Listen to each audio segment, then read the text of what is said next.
In this video, I'll show the changes for Overgrowth Alpha 145, which you can try if you've pre-ordered. The first new feature is a placeholder level end menu that appears once you win or lose.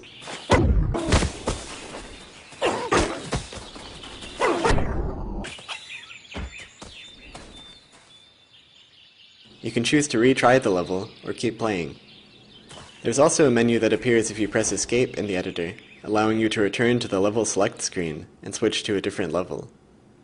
The second feature I worked on is adding more detail to the blood effects. They're now handled per texel rather than per triangle, so they can show smaller cuts and drips. For example, now the spear slash cuts a fine line across the opponent, which then slowly starts to drip. Stab wounds bleed more profusely, but from a smaller area. Larger blades cut deeper, so the bleeding is faster and more extensive.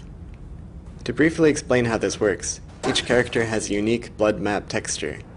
This blood map stores the amount of blood at each texel, which is a pixel in the texture image. If a weapon slices a character, then it adds blood wherever the cut plane intersects the body, and adds some drips that walk down the surface from the cut, leaving trails behind them. If a weapon stabs a character, then it adds blood based on decal projection of a wound texture, and creates more drips from the entrance and exit points.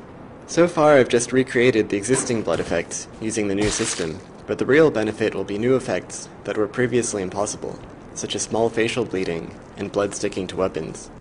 That's it for this week. If you'd like to pre-order and try the alpha for yourself, you can do that at wolfire.com/preorder. If you'd like to hear about development news as soon as it happens, you can follow me on Twitter @wolfire.